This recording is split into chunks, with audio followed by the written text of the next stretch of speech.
Assalamualaikum warahmatullahi wabarakatuh. Perkenalkan, nama saya Rika Rikotul Maula. Saya dari Prodi Ilmu Al-Quran dan Tafsir. Di sini saya akan menjelaskan tentang aliran-aliran pemikiran dalam Islam.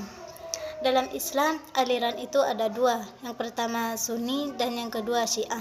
Sunni mengikuti konsensus umat dan ajaran Al-Quran hadis, sedangkan Syiah menetapkan kepemimpinan dari keturunan Nabi sebagai imam spiritual. Sejarah aliran pemikiran dalam Islam adalah perkembangan berbagai cara pandang dan penafsiran umat Islam dalam memahami ajaran Islam sejak masa awal hingga sekarang.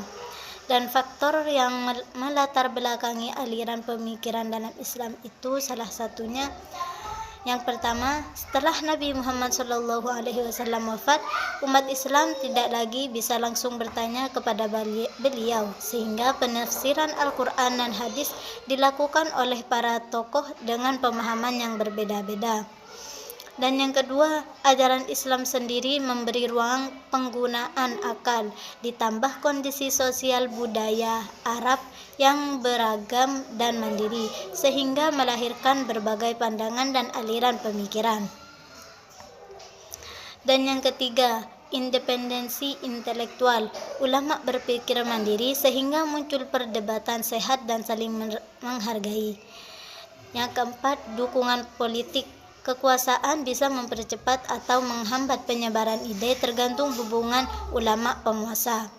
Dan yang kelima, faktor eksternal. Pengaruh dari paham atau budaya luar memicu penyesuaian perspektif Islam. Dan yang terakhir, kritik internal. Ulama mengoreksi aliran sebelumnya jika dianggap lemah. Contoh Al-Asy'ari dari Mu'tazilah, Al-Ghazali terhadap filsafat. Macam-macam aliran. Yang pertama, aliran teologi. Aliran teologi ini yang pertama, Mu'tazilah, rasionalis, menekankan akal dan keadilan Tuhan, percaya pada kebebasan manusia. Yang kedua, Asy'ariyah, seimbang antara wahyu dan akal.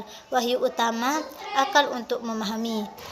Maturidiyah, mirip Asy'ariyah, menekankan akal tapi tetap wahyu sebagai dasar imam.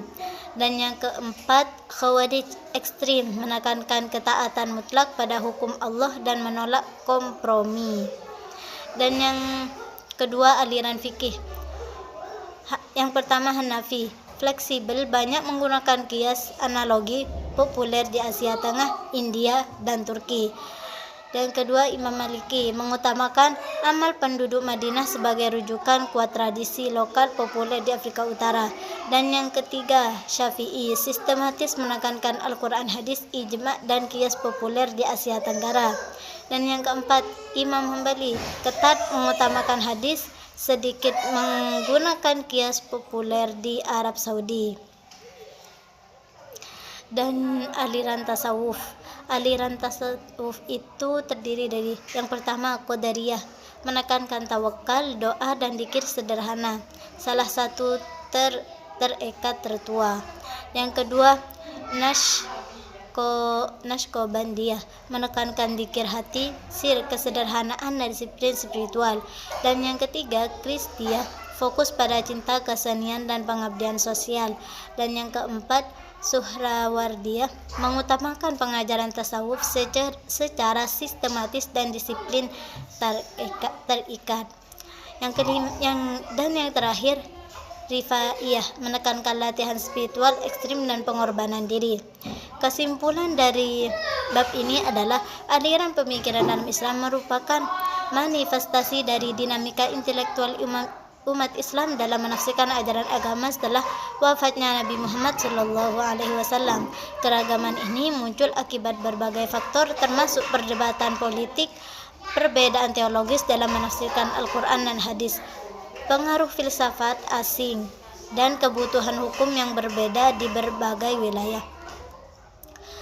Mungkin sekian dari penjelasan dari saya. Assalamualaikum warahmatullahi wabarakatuh.